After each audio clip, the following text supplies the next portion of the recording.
신학을 이제 좀 나름대로 이제 오랜 기간 동안 이제 신학을 공부를 해왔습니다.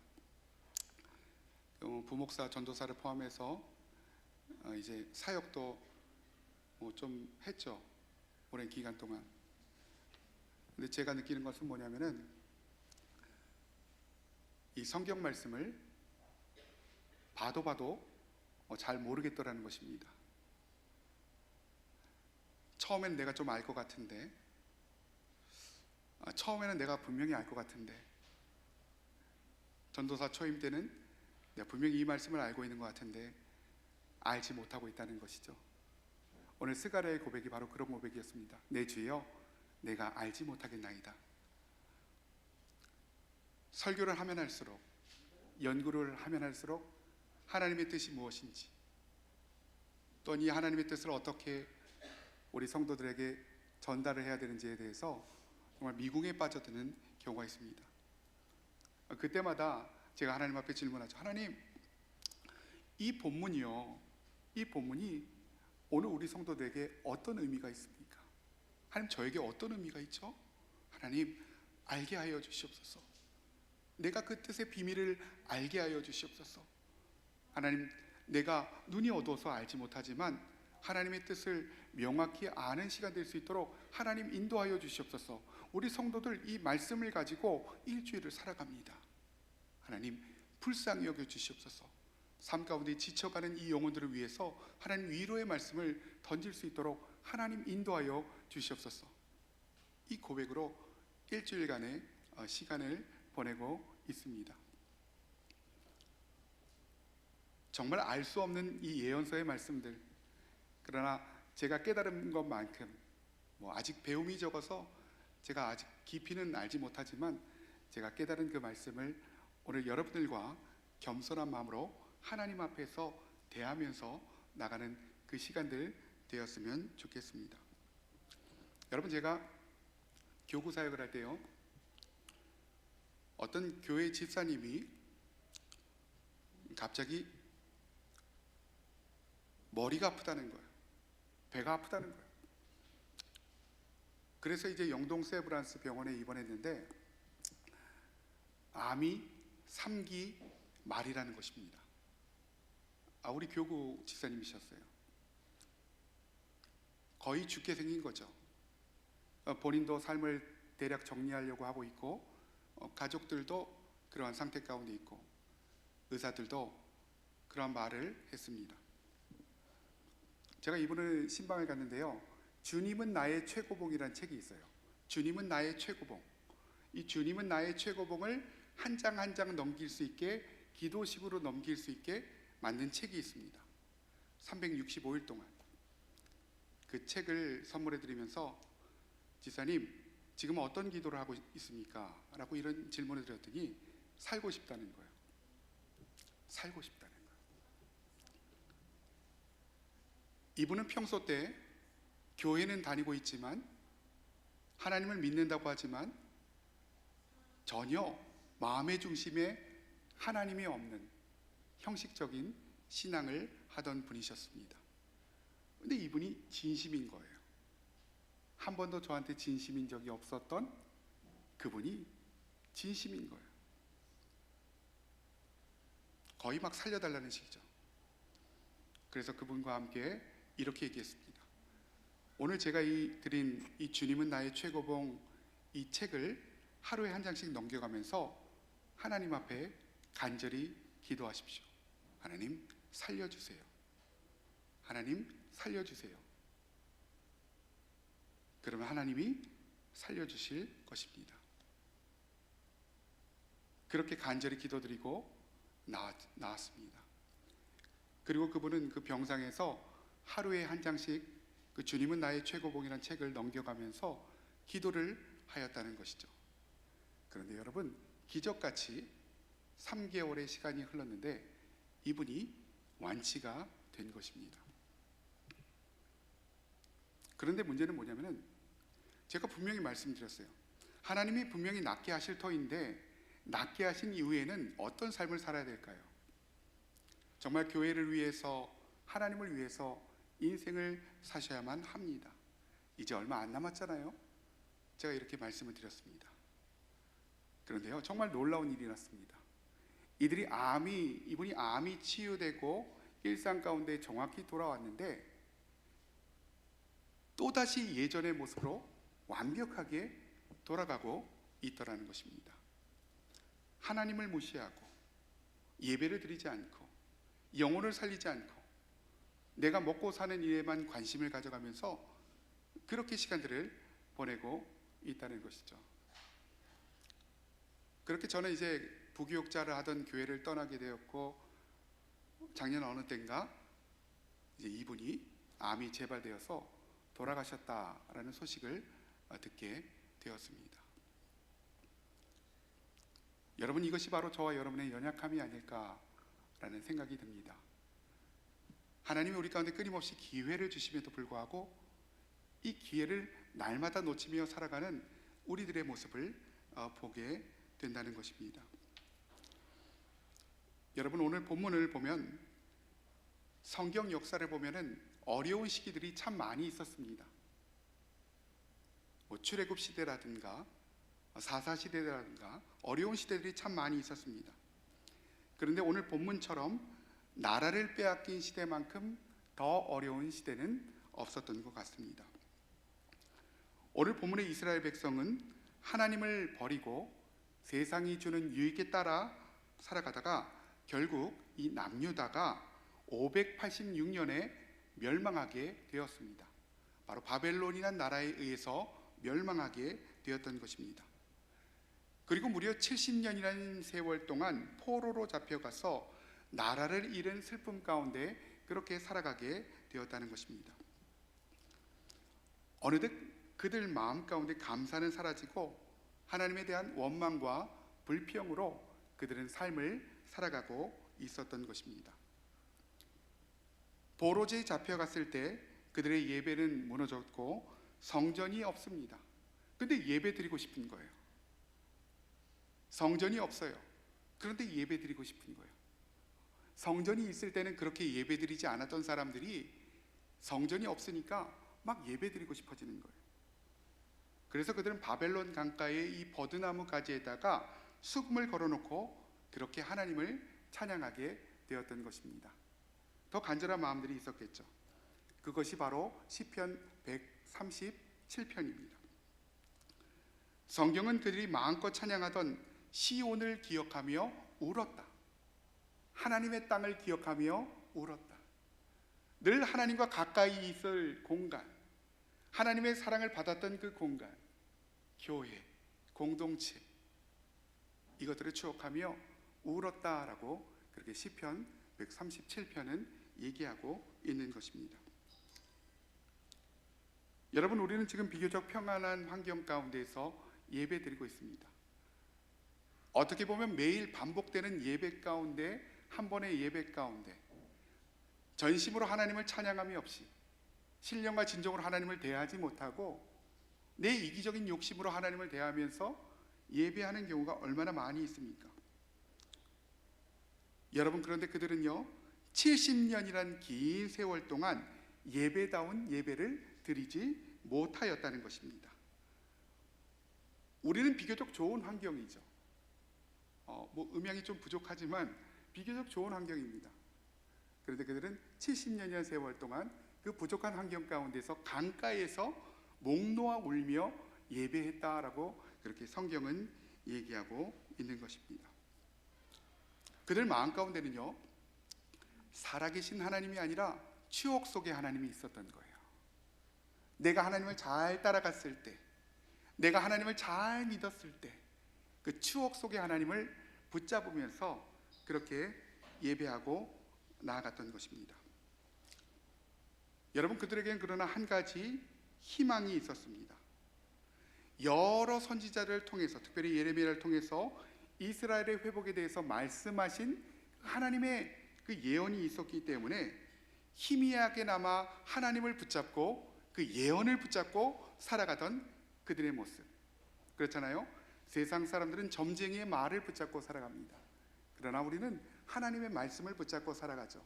그 예언된 말씀, 기록된 말씀을 우리가 지금 붙잡고 살아가고 있다는 것입니다. 여러분, 성경 에스라서라는 성경이 있어요. 이 에스라서의 말씀은 바로 스가랴서의 배경이 됩니다. 이 에스라서의 말씀을 우리가 잘 알아야 스가랴서의 말씀을 우리가 잘 이해할 수가 있다라는 것입니다. 그런데 이 에스라서의 말씀을 보면요, 그렇게 강력했던 남유다를 586년에 멸망시키고 세계를 제패했던 바벨론이란 나라가 무너지게 됩니다. 영원할 것 같았던, 여러분 지금 미국이 영원할 것 같잖아요. 영원할 것 같았던 그 바벨론이란 강국이 결국은 무너지게 되었고, 페르시아라는 나라가 그 세계의 패권을 가져가게 되었던 것입니다. 여러분 잘 기억하시죠? 우리가 역사 머릿속에 좀 들어있잖아요. 그렇게 바벨론이 무너지고 이제 페르시아가 지중해의 패권을 그렇게 가져가게 되었던 것입니다. 그런데 정말 놀라운 일이 벌어지게 됩니다. 이 바벨론이라는 나라가 점령했을 때 끊임없이 이스라엘 백성들이 노력했음에도 불구하고 고국으로 보내주지 아니하였는데 놀라운 일이 일어나게 된 거예요. 갑자기 그 강력했던 바벨론이라는 나라가 무너지게 되고 그 땅 가운데 페르시아라는 나라가 들어오게 됐는데 어떤 일이 벌어지게 됩니까? 에스라 1장을 보면은 이런 이야기가 나왔습니다. 우리 에스라 1장을 한번 찾아보도록 하겠습니다. 우리 조금 공부한다는 생각으로 우리 에스라 1장 말씀을 같이 찾아보도록 하겠습니다.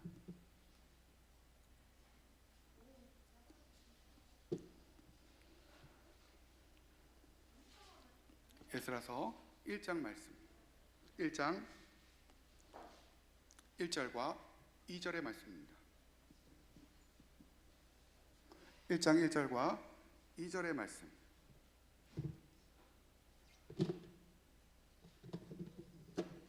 우리 같이 한번 읽어보도록 하겠습니다.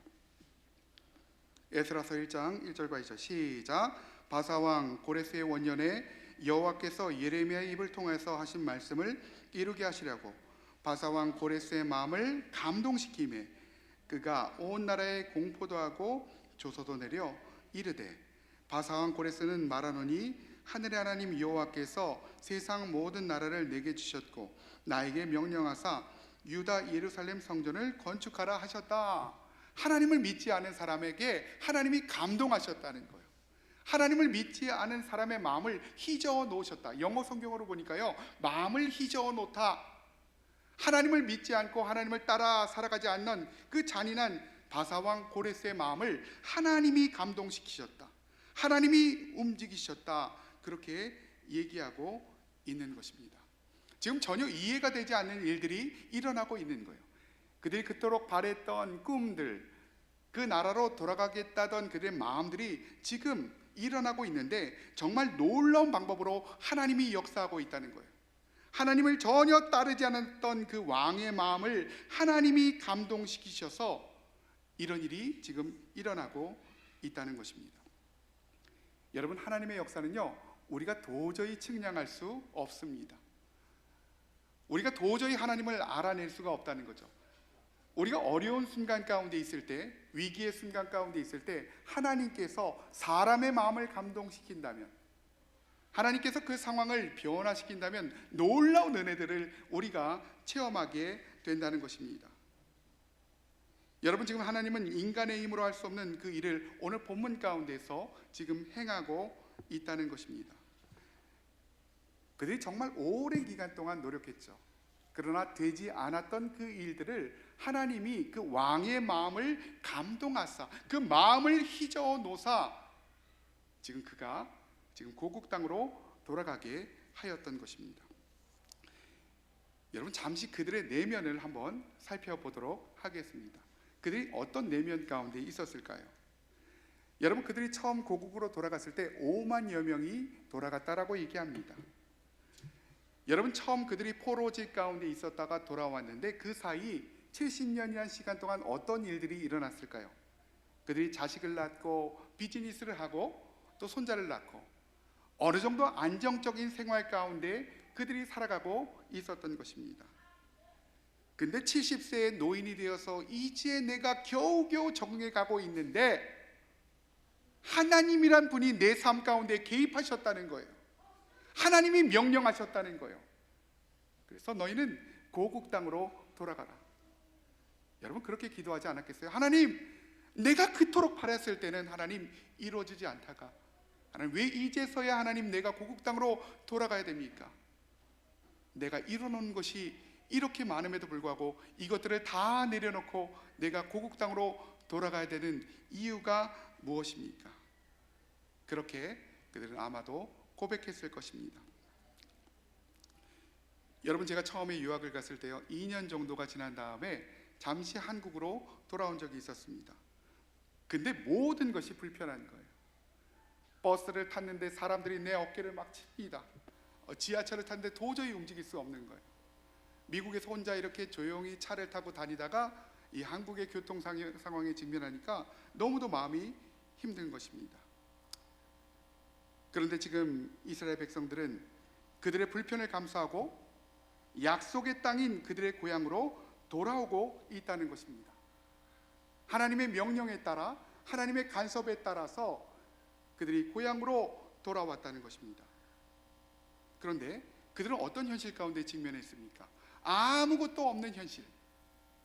예전에 내가 고향 가운데 살아가고 있을 때는 성전도 있었고 하나님의 은혜를 늘 체험하며 살아갔는데 아무것도 없는 현실 가운데, 아니 바벨론 땅보다 더 황량한 그 현실을 그들은 지금 경험하고 있다는 것입니다. 여러분 그런데 한 가지 놀라운 것은 에스라 3장을 보면요 그들이 고국 땅에 돌아오자마자 한 것이 바로 무엇인지를 얘기하고 있습니다. 그들이 고국 땅 가운데 들어왔을 때 처음 한 것은 바로 3장에 보면 하나님께 예배를 드리는 일이었다. 아무것도 없는 현실 가운데, 내가 할 수 있는 것이 아무것도 없는 이 현실 가운데 그들은 하나님 앞에 예배하며 나갔다.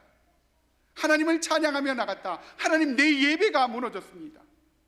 내 삶이 이런 것은 하나님, 내 예배가 무너졌기 때문입니다. 하나님, 내 예배를 살려주시옵소서. 그들은 예배 회복을 꿈꾸며 하나님 앞에 나아가고 있었던 것입니다. 여러분, 성전이 없던 그들은 임시 성전을 만들어서 하나님 앞에 그렇게 간절하게 예배하며 나아갔다는 것입니다. 만약 여러분의 삶 가운데 답답한 현실이 있다면, 내가 해결할 수 없는 어떤 강력한 문제가 있다면 예배의 회복만으로 정말로 많은 것들을 여러분 바꿀 수가 있을 것입니다. 오늘 저는 여러분에게 도전합니다. 어떤 상황 속에서도 우리가 예배하기로, 어떤 상황 속에서도 우리가 하나님을 따라가기로, 어떤 상황 속에서도 내가 찬양하기로.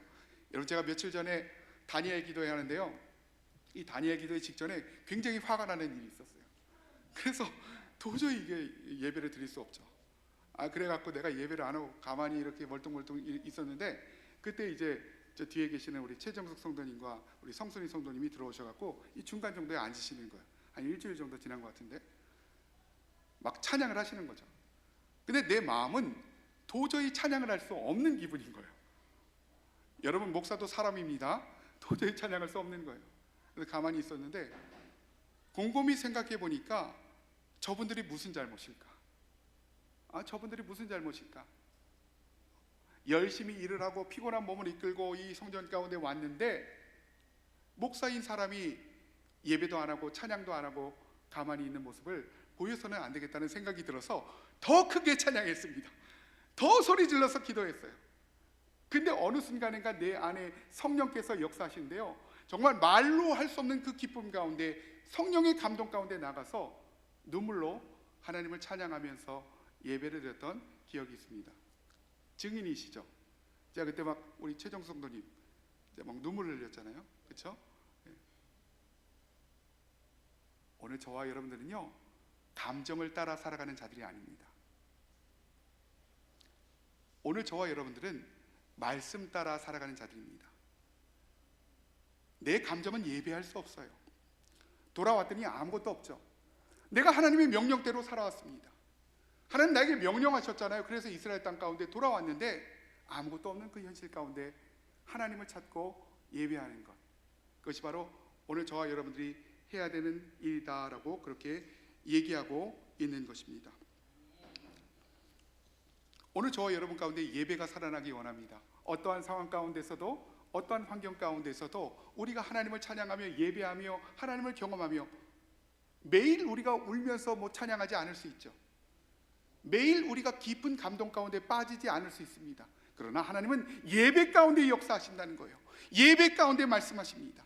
예배 가운데 감동하십니다. 예배 가운데 감동하신 그 말씀을 가지고 우리가 일주일을 살아가게 된다는 것입니다. 오늘 귀한 저와 여러분들을 믿음으로 축복합니다. 하나님이 사랑하셔서 이곳 가운데 부르셨다는 거죠. 하나님이 원하셔서 저와 여러분들을 이곳 가운데 부르셨다는 것입니다. 이 귀한 은혜가 저와 여러분 가운데 넘쳐나기를 주님의 이름으로 축원합니다. 여러분, 잠시 다시 한번 그 배경 설명을 하면요, 처음에 그들이 성전을 재건했을 때 처음부터 성전 재건이 잘 된 것이 아닙니다. 여러분, 바사왕 고레스는 고레스 2세를 얘기하죠. 이 바사왕 고레스 2세가 고국으로 돌아가라 그 칙령을 내렸죠. 그런데 그 다음 왕인 아닥사스다 왕이 이 칙령을 취소해 버립니다. 그래서 성전 재건이 16년 동안 중단이 된 현실, 16년 동안 성전 재건이 중단된 현실 가운데 오늘 본문 말씀이 전개되고 있다는 거죠. 오늘 본문 말씀은 우리 가운데 얘기합니다. 너희가 소망을 가지고 나가라. 너희가 하나님을 바라보며 나가라. 어떤 상황 가운데서 너희가 예배하며 나가라. 하나님을 기대하며 나가라. 하나님이 채워주실 것이다. 성령 하나님이 역사하실 것이다 라고 오늘 본문 가운데 그렇게 얘기하고 있다는 것입니다. 여러분, 제가 보기에는요, 요즘 신앙인들의 가장 큰 문제점은 소망이 없다는 것입니다. 요즘 사람들의 가장 큰 문제점은 소망이 없다는 거예요. 하나님을 기대함이 없다는 거죠. 내 현실을 묵상하면서, 내 현실을 바라보면서 하나님의 크심을 인정하지 않고 내 마음대로 내 뜻대로 인생을 여전히 살아가다 보니 늘 낙담하고 늘 좌절하며 하나님을 떠나 살아가고 있는 우리들의 모습들을 우리가 보게 된다는 것입니다. 여러분, 우리는 우리의 힘으로, 우리의 능력으로 아무것도 할 수 없는 자들입니다. 하나님의 공급으로, 하나님의 능력으로 우리가 살아갈 수 있는 자들이라는 것입니다. 오늘 본문으로 돌아와서 우리 본문 설명을 잠시 해보도록 하겠습니다. 오늘 본문 1절을 우리 같이 한번 읽어보도록 합니다. 오늘 본문 1절 시작. 내게 말하던 천사가 다시 와서 나를 깨우니. 오늘 스가랴는 환상을 보게 됩니다. 여러분, 이때 당시에 포로 귀환을 주도했던 사람이 스룹바벨과 대제사장 여호수아였습니다. 여러분, 3장을 보면요, 문제가 뭐냐면 종교 지도자였던 이 대제사장 여호수아가 더러운 옷을 입고 있다는 거예요. 경건하게 백성들 앞에서 하나님을 따라가며 하나님을 경외하며 살아가야 되는 그 여호수아가 더러운 옷을 입고 하나님을 예배하고 있다는 것입니다. 여러분, 예배가 되겠습니까? 이런 상황 가운데 이 여호수아와 스룹바벨 가운데 하신 말씀이 오늘 본문 말씀 가운데 기록이 되어져 있다는 거죠. 근데 이들의 그 영혼이요, 심령이 어떤 상태 가운데 있습니까? 마치 자는 사람 같이 깨어있지 못하고 하나님을 바라보지 못하고 자는 사람 같이 그런 있는 상태 가운데 오늘 하나님이 그들 가운데 말씀하고 있다는 것입니다. 오늘 2절 말씀 같이 한번 읽어보도록 합니다. 시작. 그가 내게 묻되 내가 무엇을 보느냐?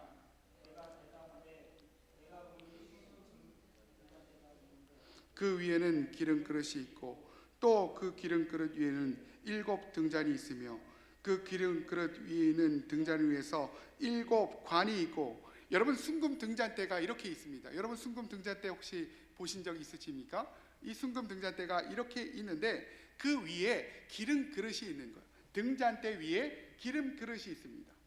그 기름 그릇과 이 등잔을 연결한 등잔이 이제 7개가 있는 거죠. 그리고 관을 통해서 기름이 공급되고 있는 상태가 오늘 본문 2절에 나오는 이 순금 등잔대의 모습입니다.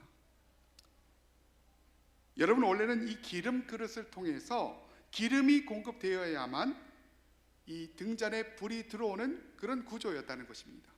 그래서 제사장의 임무는 기름 그릇 가운데 기름을 끊임없이 채워주는 역할을 감당합니다.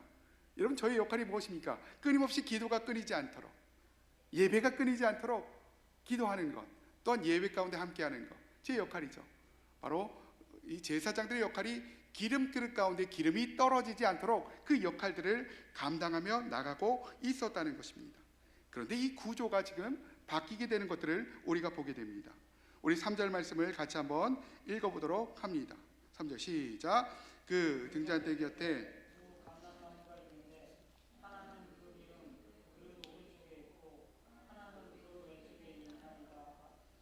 예전에는 사람이 기름 그릇 가운데 기름을 인위적으로 채워야만 이 등잔에 불이 들어오는 구조였다면, 이제는 이 감람나무가 등잔대 곁에 있는데 하나는 왼쪽에 하나는 오른쪽에 있다. 여러분, 감람나무는 어떤 나무입니까? 올리브 나무죠. 이 최상의 올리브 나무를 통해서 기름이 공급되어진다는 거예요. 이제는 인위적으로 누가 기름을 채우지 않아도, 제사장이 인위적으로 기름을 채우지 않아도 이 감람나무를 통해서 기름이 채워진다. 여러분, 이것은 바로 성령의 능력을 상징하고 있습니다. 내 능력과 내 힘으로 살아가는 것이 아니라, 이제는 내 힘으로 살아가는 것이 아니라 하나님의 성령의 공급, 성령의 기름이 우리 가운데 공급되어진다라는 것들을 오늘 본문이 우리 가운데 얘기하고 있다는 것입니다. 여러분, 가만히 한번 생각해 보세요. 내가 기름을 공급할 때는 그닥 좋지 못한 기름을 공급합니다. 그런데 하나님께서는 최고의 기름을 우리 가운데 부어주신다. 그리고 그 기름은 영원히 끊이지 않은 그 기름을 너희의 인생 가운데 부어줄 거다. 이제 너의 능력으로 살아가는 것이 아니라 내 능력으로 살아가는 것이다. 나의 힘으로 살아가는 것이다. 내가 너의 삶 가운데 그런 능력과 그런 기름을 부어줄 것이다 라고 오늘 하나님이 우리 가운데 말해주고 있다는 것입니다. 여러분, 인위적으로 기름을 공급하게 되면 그 기름은 어느 순간인가 고갈이 되어지게 됩니다. 그런데 하나님이 공급하는 기름은 절대로 고갈되어지지 않는다는 것이죠. 어떤 상황에서도 하나님은 그 기름을 우리 가운데 공급해 주심을 오늘 본문이 우리 가운데 증언해 주고 있다는 것입니다. 오늘 이 귀한 은혜가 저와 여러분 가운데 넘치도록 임하기를 다시 한번 주님의 이름으로 축복합니다. 요즘 어떤 분이 저에게 막 질문을 많이 던지시는 분이 있어요. 이분이 얼마 전에 저에게 이렇게 얘기합니다. 목사님은 목사님의 인생의 계획대로 그 인생이 되던가요? 라고 저에게 이렇게 질문하시더라고요. 제가 그분에게 이렇게 대답했습니다. 제가 계획한 대로 인생이 흘러갔으면 제가 여기 안 있겠죠. 제가 이렇게 대답을 했습니다. 여러분, 우리 인생은요, 내가 원한 대로 절대로 흘러가지 않습니다. 하나님의 계획 가운데 그 모든 것들이 흘러가게 되어 있다는 것입니다. 그런데요, 인위적으로 내가 그 기름을 채우다 보면 결국 모든 것들이 고갈되어진다는 거죠. 내 능력에는 한계가 있습니다. 내 힘에는 한계가 있어요. 그러나 하나님이 이 감람나무를 통해서 기름이 공급해 주신다는 것들을 우리가 인정하며 나갈 때, 하나님이 우리 삶 가운데 그 기름을 공급하여 주실 때 절대로 고갈되어지지 않은 그 기름의 은혜가 우리 가운데 넘쳐나게 됨을 오늘 본문이 우리 가운데 말해주고 있다는 것입니다. 여러분, 우리는 하나님의 뜻을 분별하지 못합니다. 하나님의 뜻을 알지 못합니다. 그러나 하나님께서는 모든 것들 가운데 그 성령의 능력으로 너의 삶을 조명해 주겠다라고 그렇게 얘기하고 있다는 것입니다. 오늘 그래서요, 우리의 삶이 이래야 됨을 얘기해 주고 있습니다. 오늘 우리의 삶은 어때야 되냐? 우리 6절 말씀 같이 한번 읽어보도록 하겠습니다. 6절 시작. 그가 내게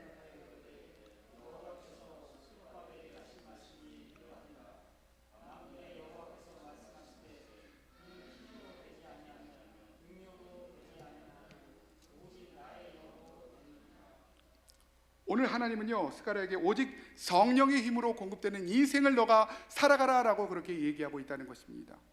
여러분, 스룹바벨은 누구라 했죠? 유대의 총독입니다. 유대 지역을 다스리던 그 총독, 그리고 여호수아는 대제사장이죠. 이 두 기둥은 그 사람들을 상징한다. 그러나 그 뒤에는 하나님께서 역사하신다는 것들을 이 환상을 통해서 우리 가운데 보여주고 있다는 것입니다. 오늘 하나님께서 스룹바벨에게 하신 말씀이 무엇입니까? 만군의 여호와께서 너희 삶 가운데 말씀하십니다. 나는 만군의 여호와다. 너의 모든 삶을 통치하는 만군의 여호와다. 너가 우울증 가운데 빠져 있을 때, 힘이 없이 살아갈 때 너희 인생을 도와주는 만군의 여호와다. 하나님이야. 나 하나님이 너희 인생 가운데 섰다.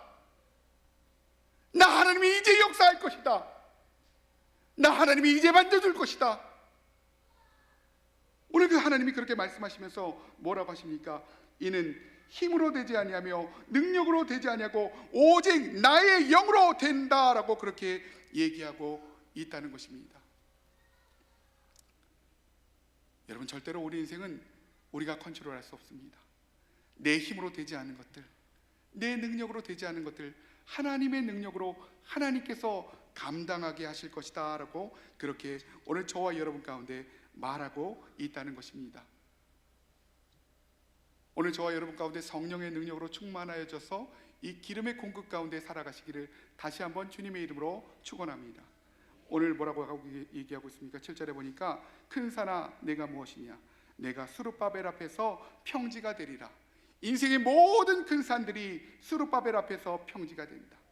인생의 모든 문제가 하나님의 능력 앞에서 평지가 된다. 성령의 능력으로 평지가 된다. 아무것도 없던 것처럼 만들어진다라는 것들을 얘기하고 있는 것입니다. 우리 시간에 다 같이 한번 좀 따라해 보겠습니다. 큰 산아 내가 무엇이냐, 내가 자기 이름 넣어서 같이 한번 우리 큰 목소리로 같이 한번 따라해 보도록 하겠습니다. 시작. 큰 산아 내가 무엇이냐, 내가 조계원 앞에서 평지가 되리라. 다시 한번 시작. 큰 산아 내가 무엇이냐, 내가 조계원 앞에서 평지가 되리라. 아멘. 하나님의 능력으로, 내 능력과 내 힘이 아니라 하나님의 능력으로, 성령의 기름 공급을 통해서 전혀 고갈되지 않은 그 능력으로 우리가 살아가게 될 것이다. 하나님이 역사할 것이다. 큰 산아 네가 무엇이냐, 내가 성령의 능력으로 살아갈 것이다. 큰 산아 네가 무엇이냐, 우울증아 네가 무엇이냐, 빈곤아 네가 무엇이냐, 내가 하나님의 능력으로 살아가게 될 것이다. 오늘 그렇게 얘기하고 있다는 것입니다. 여러분, 오늘 7절에 보면은 뭐라고 얘기하고 있습니까? 그가 머릿돌을 내놓을 때, 머릿돌이라는 것은 기초 공사가 끝난 다음에 세워지는 것이 바로 머릿돌입니다. 우리 신앙으로 따지면 우리가 교회에 처음 왔을 때 정도, 그리고 이 시간 이후에 하나님께서 모든 공사를 이뤄 가실 것이라는 것, 우리가 온전한 신앙인이 될 수 있도록, 우리가 하나님을 잘 따라갈 수 있도록, 기름이 절대로 끊이지 않도록 하나님께서 놀랍게 역사하실 것이다. 그 머릿돌이 바로 우리 삶의 표적이 된다. 그리고 우리는 이렇게 외치며 나가게 된다는 것입니다. 은총, 은총이 그에게 있을지어다. 하나님, 내 삶은 내가 이끌어가지 않습니다. 내 능력대로 살아갈 수 없습니다. 하나님의 능력대로 살아가야 됩니다. 하나님의 힘으로, 그 성령의 능력으로 살아갈 수 있도록 하나님 도와주시옵소서.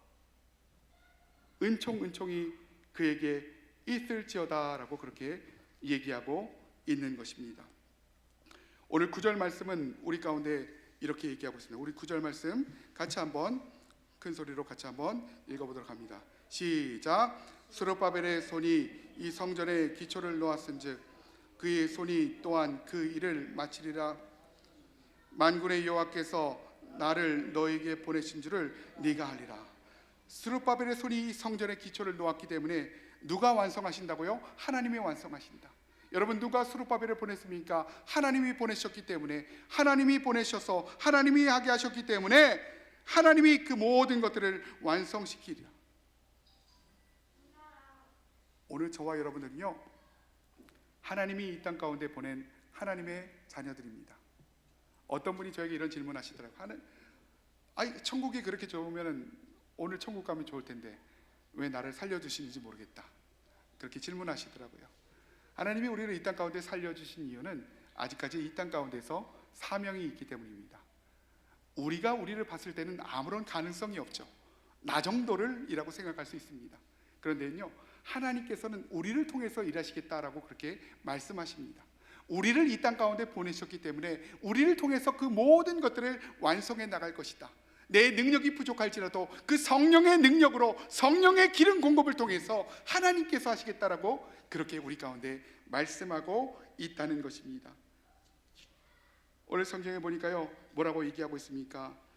또한 그 일을 마치리라 하셨나니 만군의 여호와께서 나를 너희에게 보내신 줄을 네가 알리라. 세상 많은 사람들이 우리가 하나님의 사람이라는 것을 알게 됩니다. 세상 많은 사람들이 우리를 통해서 하나님을 보게 됩니다. 하나님의 역사하심을 보게 됩니다. 하나님의 일하심을 보게 된다는 것입니다.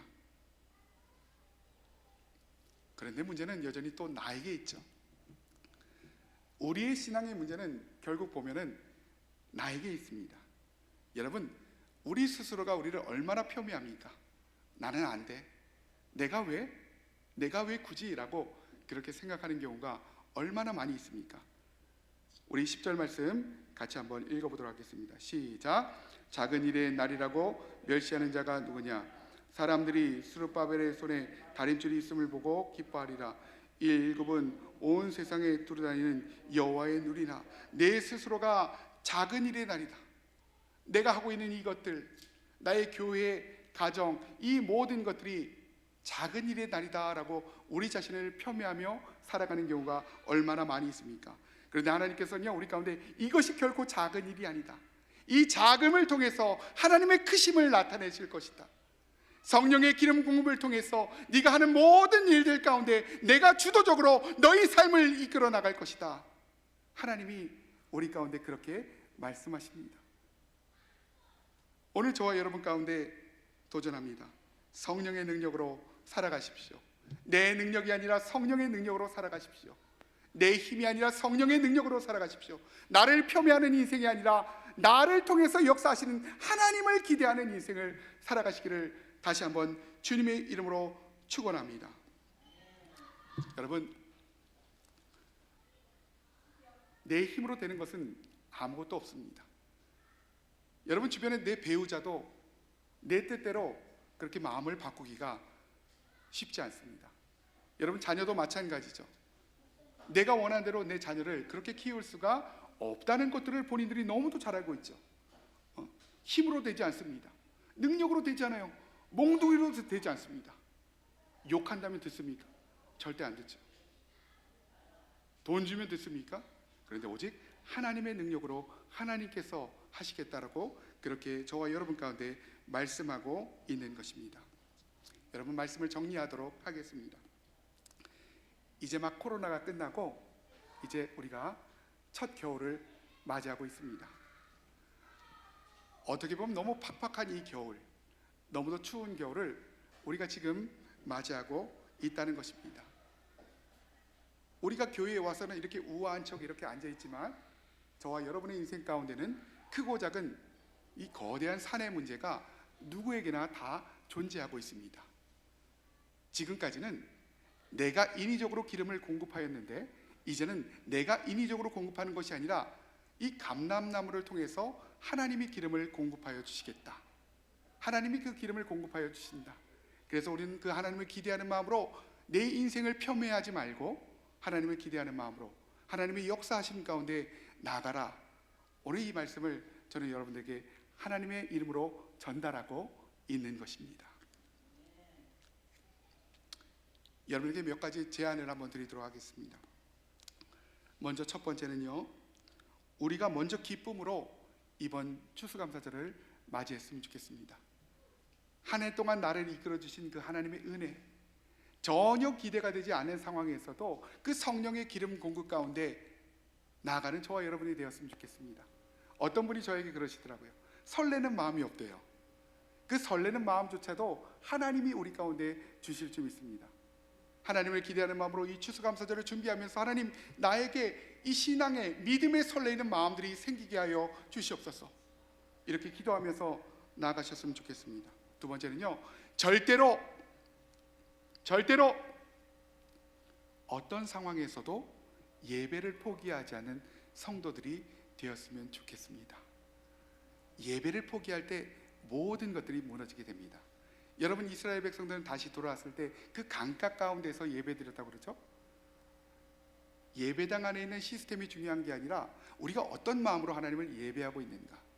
그래서 어떤 상황에서도 예배를 포기하지 않는 성도들이 되었으면 좋겠고요. 세 번째는 기대하는 마음으로 성령의 기름 공급을 사모하며 나가시기를 다시 한번 주님의 이름으로 축원합니다. 그때 여러분 삶 가운데 모든 문제가 떠나가게 될 것이고, 악한 영이 떠나가게 될 것이고, 우울증이 떠나가게 될 것이고, 정말 절망적인 내 마음들이 떠나가게 될 것이고, 빈곤의 영이 떠나가게 될 것이고, 여러분 모든 인생의 큰 산이 여러분들 앞에서 또 저희 앞에서 평지가 되는 은혜들을 우리가 경험하게 될 것입니다. 오늘 우리들의 자세는 무엇입니까? 5절에 보니까 내가 알지 못합니다. 하나님, 내가 그렇게 오랫동안 목회를 하고 신앙생활해도 내가 주님의 뜻을 잘 알지 못합니다. 하나님, 그 주님의 뜻을 알게 하여 주시옵소서. 이런 고백이 필요하다는 것이고, 7절처럼 하나님의 은총이 필요합니다.